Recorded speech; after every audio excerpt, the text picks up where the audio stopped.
In Australia, we lose a woman to ovarian cancer every 8 hours. It's so disturbing. Next week is World Ovarian Cancer Day as millions of people come together to raise awareness about the insidious disease. The CEO of Ovarian Cancer Research Foundation, Penty, joins me now. Robin, thank you for your time today. It's lovely to speak with you. I mean, these statistics are so concerning. One woman loses her life every 8 hours to this disease. Let's start by talking about where is ovarian cancer research at the moment. It's a really interesting time, actually, Holly. So Australia actually is one of the top 3 countries in the world leading in ovarian cancer research. There is great progress and promise in the areas of early detection, also on immunotherapies, precision medicine, if you will, very targeted approaches to how we treat this disease.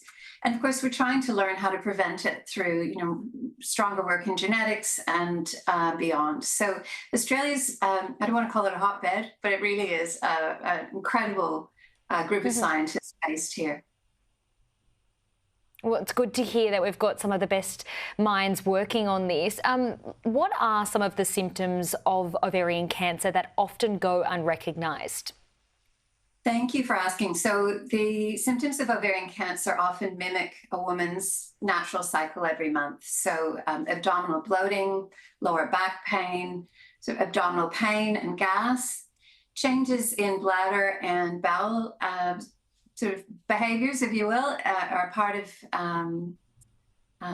it, and also sudden and unexplained weight loss. So we really encourage women who experience any one of these, actually, or a constellation of them, to see their GP fairly immediately.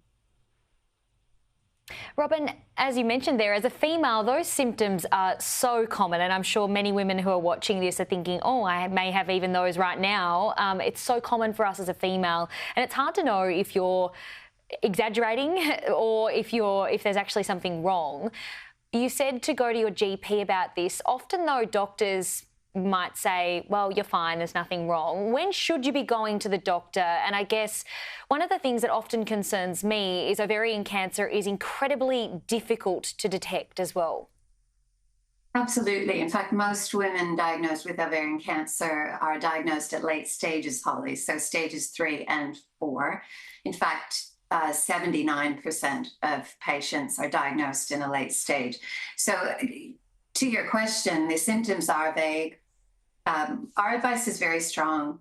It's very hard for women to advocate for our own health, but it's really important that we do. So if you know something's wrong or you feel something's wrong, something is wrong.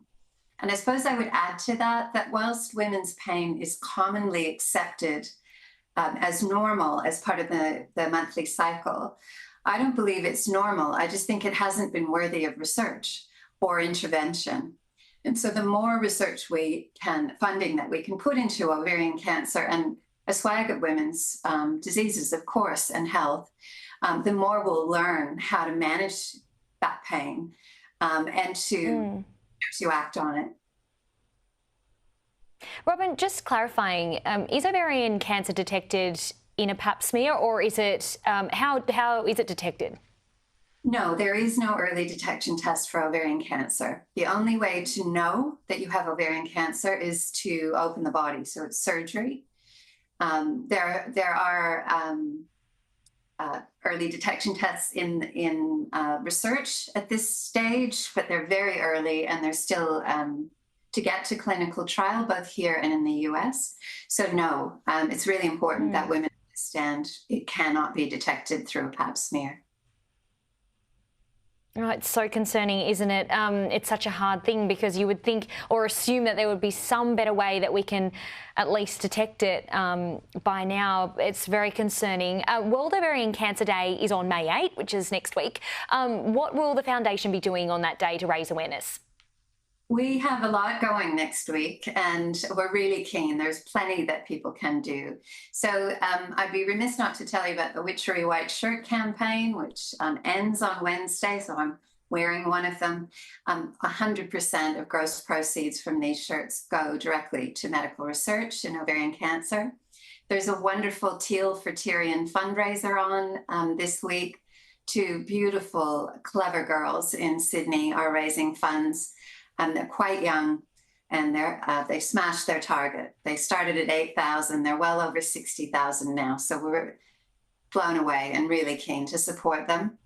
The third way is the Mother's Day Classic is next Sunday, and for the first time in the Classic's history, women will be, well, everyone really, families will be able to walk for breast and ovarian cancer, and those funds go directly to research. And it's important. I also share that direct funding to the OCRF is always welcome, and we can be found at www.ocrf.com.au.